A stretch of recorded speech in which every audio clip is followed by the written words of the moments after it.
అండి అందరు ఎలా ఉన్నారు? బాగున్నారా? నేను ఉల్లిపాయ పకోడీ చేస్తున్నా అండి. ఈరోజు మనకు బాగా ముబ్బులు పట్టి చల్లగా ఉంది. వాతావరణం చల్లగా ఉన్నప్పుడు మనకు వేడివేడికి ఏదైనా తినాలనిపిస్తుంది కదా.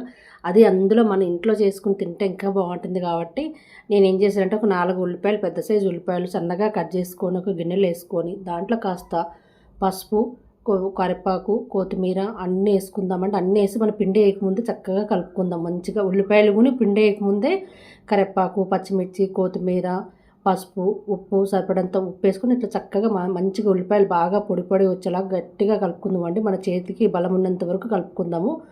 ఉప్పు సరిపోయిందో లేదని మళ్ళీ కాస్త ఉప్పు వేసుకొని మళ్ళీ బాగా గట్టి కలిపేసుకొని ఇప్పుడు ఏం చేద్దామంటే కొంచెం కొంచెం మనం శనగపిండి కొద్దిగా బియ్యపిండి కొంచెం వేసుకుందాం. అచ్చంగా శనగపిండి అయితే మనకు బాగోదండి. కొద్దిగా బియ్యపిండి వేస్తేనే మనకు పకోడీ అనేది గుల్లగా బాగుంటాయండి కరకరలాడుతూ.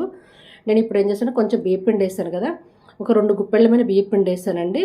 2 గుప్పెళ్ళమైన బియ్యపిండి వేసాం కదా, అదేవిధంగా 2 గుప్పెళ్ళమైన శనగపిండి, కప్పు శనగపిండి తీసిన అంత వేయనండి, 2 సార్లు వేసుకుంటే సరిపోతుంది. మరి ఎక్కువైనా మనకు శనగపిండి జిగురుగా ఉండి అంత టేస్ట్ బాగోదనమాట.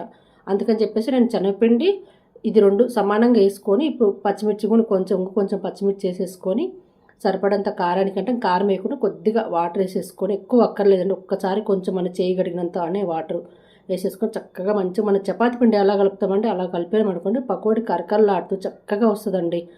అందులో మనకు కొత్తిమీర, కరివేపాకు ఎక్కువ వేసుకోవాలండి. నేను జీలకర్ర అదన్నీ ఏమీ వేయలేదు. పసుపు, ఉప్పు, పచ్చిమిర్చి, కొత్తిమీర, కరివేపాకు, ఉల్లిపాయలు దండగా వేసేసుకుంటే చాలా బాగుంటాయండి. చక్కగా ఇలా వేసాము అలా కాలిపోతాయి అనమాట.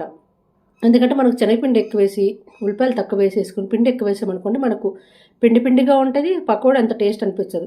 ఇడిగా మనకు ఎంత తక్కువ వేసుకునే పిండి తక్కువ వేసుకుని ఉల్లిపాయలు ఎక్కువ వేసుకుంటే కరకరలాడుతూ పొడి పొడిగా వస్తాయండి. ఎంత మనకు ఉండలుగా వేసుకున్నా కరకరలాడుతూ వస్తాయి. చూడండి చక్కగా ఎంత బాగుందో, కమ్మటి పకోడీ రెడీ అయిపోయింది. ప్లీజ్ నచ్చితే లైక్ చేయండి, షేర్ చేయండి. మీరు ఈ విధంగా ట్రై చేసేసి